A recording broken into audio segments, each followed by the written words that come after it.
Ya, bisa ya. Iya.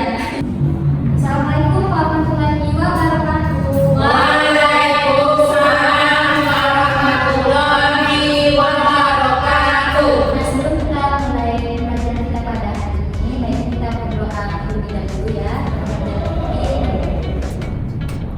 Semua, apakah hari ini baik? Baik, Bu. Apakah kalian ada merasa lelah atau jenuh hari ini untuk belajar? Enggak, ada.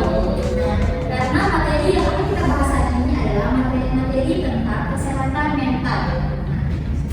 Sebelumnya kalian tahu nggak sih apa itu mental?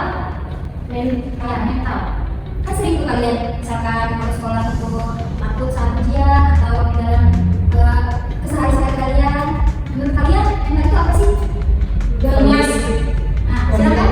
Kondisi batin seseorang. Kondisi batin, ya boleh. Kondisi batin yang bagaimana itu? Baik, yang buruk.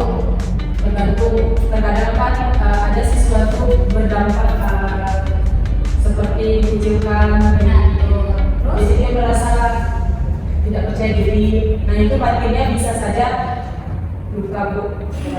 Oke, boleh. Selanjutnya siapa lagi? Naila. Yang berapa? Ada psikologisnya bisa nggak? Bisa. Terus apa lagi ya? Cesar. Menurut Cesar kesehatan mental itu bagaimana? Yang satu lagi Nida.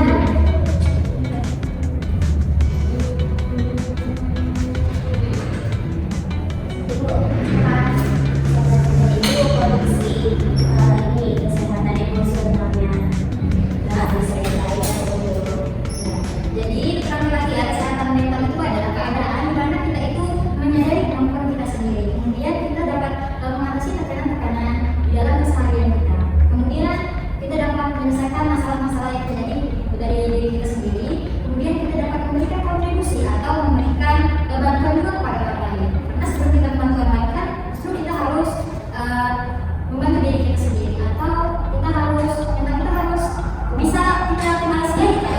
Tahu nggak apa bagaimana kesehatan mental kalian? Supaya fokus belajar. Jangan. Supaya fokus belajar. Merasa bahagia dan positif tentang diri sendiri. Ya, apa lagi? Ada lagi? Ya. Juga kualitas hidup.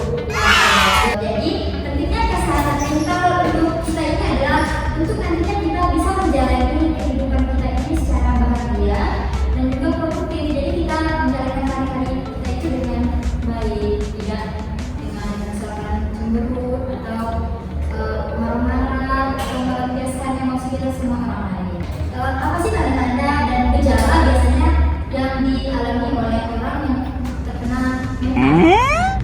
Biasanya tanda-tanda itu ada perubahan suasana hati. Nah, misalkan tadi suasana hati, misalkan tadinya kita berbaur ini senang-senang saja, kemudian ada teman yang hari ini celetuk atau apa ya maksudnya, atau hubungan yang tidak enak di diri kita. Pasti kan itu apa? Ekspresi kita itu jadi tidak nyaman atau cemberut atau kayak marah sama orang itu mungkin tidak bisa kita ucapkan secara langsung. Itu juga tanda-tandanya. Kemudian ada kelelahan secara terus-menerus. Kalian sekolah ada capek itu kan juga tanda-tanda kita mengalami kesehatan mental yang apa? Yang lemah ya. Karena kan capek kan, lelah terus-menerus mengerjakan PR atau sekolah terus-menerus banyak tugas. Terus sulit berkonsentrasi. Kalau kebanyakan tugas juga pastinya sulit kan untuk berkonsentrasi kan. Ya, Bu. Terus apa lagi? Anak-anak apa lagi? Dia Sering dialami. Sudah sendiri. ya